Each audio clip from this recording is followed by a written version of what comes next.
Good morning. I wanted to make a video to show you how I want you to cross post some listings from Poshmark to eBay. So the first thing you're going to do is you'll log into List Perfectly. I will provide you with the login information. And once you are logged in, you'll go to My Listings and then underneath of Marketplace, you're going to go ahead and search Poshmark and then not sold, not eBay, and not Macari. And when you do that, it'll pull up listings that look like this. They're going to be all shoe listings this time. And underneath of the platforms, it should say just Poshmark. And so what we're going to do is we're going to go ahead and we're going to cross post these to my eBay account. I will provide you the login information for the eBay account. But what you'll go ahead and do is you'll go ahead and hit start selecting, select all of the listings that you want to cross post, and then you'll select stop. When you do that, it brings up the box with all the different options. You're going to click on eBay and then you're going to click on copy. And what it'll do is it's going to go ahead and bring up the listing underneath of eBay. It does take a little bit of time for the photos to upload. It might take it a minute for it to do that. So while that is going, you can go ahead and look at the rest of the listing. So there are certain areas that you are going to have to adjust and fill in. And so those areas will go through after it finishes uploading the pictures. So when you see that box, it will upload all of the different pictures. And so the pictures are all ready to go. Underneath of title, it stays the same. You don't need to do anything with subtitle or the custom label. It already pre-populates for you.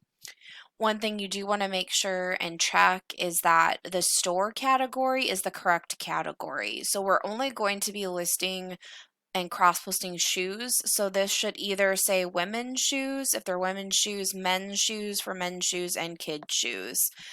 So just make sure that this is populated correctly. If it looks like it has, then we're good to go. The next section is going to be the item specifics. So you'll have this little gray box that populates and it's going to tell you the additional details that are required. So in order to list the listing, you have to make sure that all of these are added into the required section and that this box goes away. So you'll be able to find these details in the title. So it looks like we're missing the shoe size. So if we scroll up, it looks like the shoe size is 10. We're missing the color, so it looks like the color is bronze, so we could say brown or you could say gold, whatever is the closest, and then the upper material.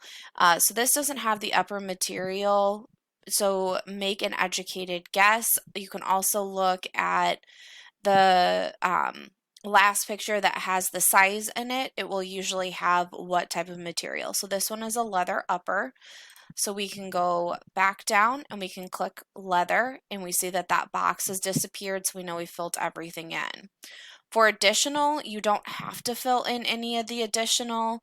If you would like to go ahead and make selections, if you go through here and you see, that the closure is hook and loop, the pattern is solid. If you know just by looking at the picture what the toe type is, you can go ahead and enter in those. The next is going to be variations. You don't have to do anything with that. And then the next section is going to be condition. So you'll be able to find the condition in the description box. So this is used, so it's going to be pre-owned. And then the condition description is going to be what's after the used section. So you can just copy and paste that in there, and that's all you have to do for condition. Description is already pre-populated for you. You don't need to do anything with that. Next is going to be the pricing. Pricing is going to pre-populate. Underneath of the shipping section, there are a couple areas that you'll need to fill in. The first is going to be the package weight. So you're going to put 3 pounds in here, no matter what shoe it's going to be.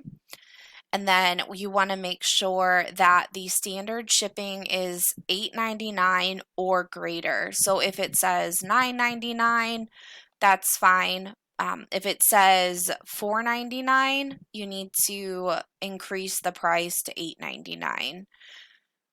And then the rest of this you don't need to worry about. For international shipping, there's nothing that you need to do there. It's already pre-populated. You don't need to do anything with local pickup or the handling time. And then the reach out to buyers section, you don't need to do anything there.